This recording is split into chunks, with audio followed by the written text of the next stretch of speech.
71 വയസ്സായ ഒരു മനുഷ്യൻ. ആ മനുഷ്യന്റെ പ്രായത്തെ പോലും നോക്കാതെ രാത്രിക്ക് രാത്രി അദ്ദേഹത്തെ പിടികൂടുന്നു, അദ്ദേഹത്തെ തിരുവനന്തപുരത്ത് എത്തിക്കുന്നു, മാധ്യമങ്ങൾ വലിയ ആഘോഷമാക്കുന്നു, പടക്ക പൊട്ടിക്കാനും ഡിവൈഎഫ്ഐ SFIയും ഒക്കെ തയ്യാറെടുക്കുന്നു. വഞ്ചിയൂർ കോടതി വളപ്പിലേക്ക് SFIയുടെയും ഡിവൈഎഫ്ഐയുടെയും വലിയ മുദ്രാവാക്യങ്ങളുമായി സംഘമെത്തുന്നു. TGയെ റിമാൻഡ് ചെയ്ത് ജയിലിലേക്ക് അടയ്ക്കുന്ന വാഹനം പോകുന്ന സമയത്ത് ആഘോഷിക്കാൻ വേണ്ടി തയ്യാറെടുക്കുന്നു. എല്ലാം ചീറ്റിപ്പോയി. കോടതി ചോദിച്ച ഏറ്റവും നിർണായകമായ ചോദ്യം, ഈ മനുഷ്യനെതിരെ കേസെടുത്തിട്ട് 11 ദിവസം ആ മനുഷ്യൻ കാത്തിരുന്നു. ഈ 11 ദിവസത്തേക്ക് വേണമെങ്കിൽ വക്കീലാണ്, ഇന്ത്യയിലെ തന്നെ ഏറ്റവും ലീഡിംഗ് വക്കീൽമാർ അദ്ദേഹത്തിന് വേണ്ടി വരാം, അദ്ദേഹത്തിന് വേണമെങ്കിൽ മുൻകൂർ ജാമ്യാപേക്ഷ കൊടുക്കാം, മുൻകൂർ ജാമ്യം എടുക്കാൻ TG പോയില്ല. ആരോ പറയുന്നത് ഉമ്മറത്ത് ഒരു കസേരയിൽ, ചാരു കസേരയിൽ കാലും നീട്ടിയിരുന്ന് കാത്തിരിക്കുകയായിരുന്നു പോലീസിന്. TG വന്നു, വിളിച്ചു, TGയെ കൊണ്ടുവന്നു. അതിനുശേഷം ഇന്ന് കോടതിയിൽ നിന്ന് TGക്ക് ജാമ്യം നൽകുന്നു. TGയെ ഒരു ദിവസം പോലും ജയിലിൽ കിടത്താനോ കൽത്തുറങ്കലിൽ അടയ്ക്കാനോ ഈ കേരളത്തിലെ ഭരണ സംവിധാനത്തിന് കഴിഞ്ഞിട്ടില്ല. പിണറായി വിജയനല്ല, സതീശന്റെ പോലീസിന് പോലും കഴിഞ്ഞില്ല എന്നുള്ളതാണ് ഏറ്റവും വലിയ യാഥാർത്ഥ്യം. എല്ലാം ചീറ്റിപ്പോയി. അപ്പോൾ പുതിയ ക്യാപ്സ്യൂളുകളുമായി ഇറങ്ങുകയാണ്. ഇപ്പോൾ കരഞ്ഞു മെഴുകിക്കൊണ്ട് ഓരോരുത്തർ ഫേസ്ബുക്കിൽ കുറിക്കുന്നത്, ഈ മനുഷ്യനെ കൽത്തുറങ്കലിൽ അടയ്ക്കാൻ കഴിഞ്ഞില്ലെങ്കിലും ആ ഇരിപ്പും നടപ്പും കിടപ്പും ഒക്കെ ഉണ്ടല്ലോ, അത് മതി. അത് മതി, അതിൽ തന്നെ അദ്ദേഹത്തിന് കിട്ടാനുള്ള ശിക്ഷ കിട്ടി. എന്ത് കിട്ടി?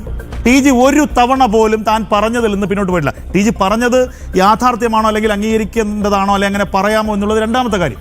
അത് വ്യക്തിപരമായ ഒരു വിഷയം.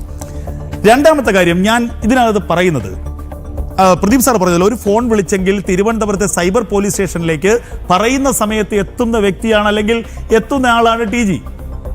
ഈ അർജുൻ ആയങ്കി എന്ന് പറയുന്ന ഒരു കൊടും ക്രിമിനൽ കഴിഞ്ഞ ഒരാഴ്ചക്കാലം കേരള പോലീസിനെ വട്ടം ചുറ്റിച്ചത് നമ്മൾ പറഞ്ഞതുപോലെ CID മൂസയിൽ ആ ഹരിശ്രീ അശോകന്റെ കഥാപാത്രത്തെ പോലെയാണ്.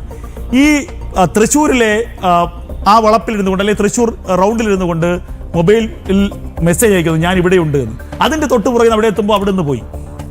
തേരാപ്പാര കണ്ണൂർ നഗരത്തിലൂടെ തളിപ്പറമ്പിലൂടെ 2 ദിവസമാണ് ഈ അർജുൻ ആയങ്കി കറങ്ങി നടന്നത്. ഈ പോലീസുകാർമാർക്ക് അല്പമെങ്കിലും ഉളുപ്പും നാണമുണ്ടെങ്കിൽ ഈ ആയങ്കി പിടികൂടണ്ടേ? അങ്ങനെ ആയങ്കി കേരളത്തിലെ ആഭ്യന്തരമന്ത്രി രമേശ് ചെന്നിത്തലയെ, കേരളത്തിന്റെ മുഖ്യമന്ത്രി VD സതീശനെ പരസ്യമായി വെല്ലുവിളിച്ചുകൊണ്ട് ഈ കേരളത്തിൽ ഒരാഴ്ചക്കാലം കറങ്ങി നടന്നു. രോമത്തിൽ തൊടാൻ പറ്റിയില്ല. 2 ദിവസം തളിപ്പറമ്പിലെ ലോഡ്ജ് കിടന്നിട്ട് അവസാനം ഒരു ഓട്ടോക്കാരന് കിട്ടിയ ഒരു തോന്നൽ, ഒരു ഓട്ടോക്കാരനുണ്ടായ ആ ഒരു ചിന്ത പോലും, സന്ദേശം പോലും, സംശയം പോലും കേരള പോലീസ് ആലോചിച്ച് നോക്കണം.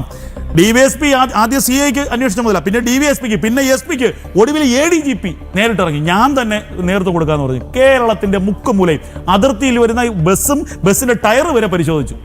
എന്നിട്ട് എന്ത് ചെയ്തു? അത്തരത്തിൽ അർജുൻ ആയങ്കി എന്ന മനുഷ്യനെ ഒന്ന് പിടികൂടാൻ കഴിയാത്ത പോലീസാണ് ഒടുവിൽ അർജുൻ ആയങ്കി വക്കീലിന്റെ വീട്ടിലേക്ക് പോയി എന്നത് കൃത്യം മനസ്സിലാക്കിയപ്പോഴാണ് അവിടെ ഇട്ട് പിടിച്ചത്. എനിക്ക് തോന്നുന്നു അതിനെ ആയങ്കി തന്നെ പിടികൊടുത്തതാണെന്ന് എനിക്ക് സംശയമുണ്ട്, എനിക്കുണ്ട്. എന്നിട്ട് ഓടിച്ചിട്ട് പിടിച്ചു എന്ന് പറഞ്ഞു.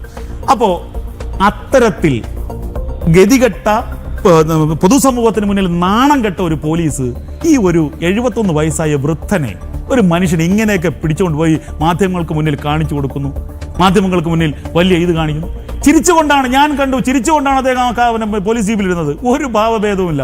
ഇന്നും അദ്ദേഹം അങ്ങനെ തന്നെയാണ്. അപ്പോൾ TG എന്ന് പറഞ്ഞ വ്യക്തിയെ, TG മുൻകൂർ ജാമ്യാപേക്ഷ പോയില്ല.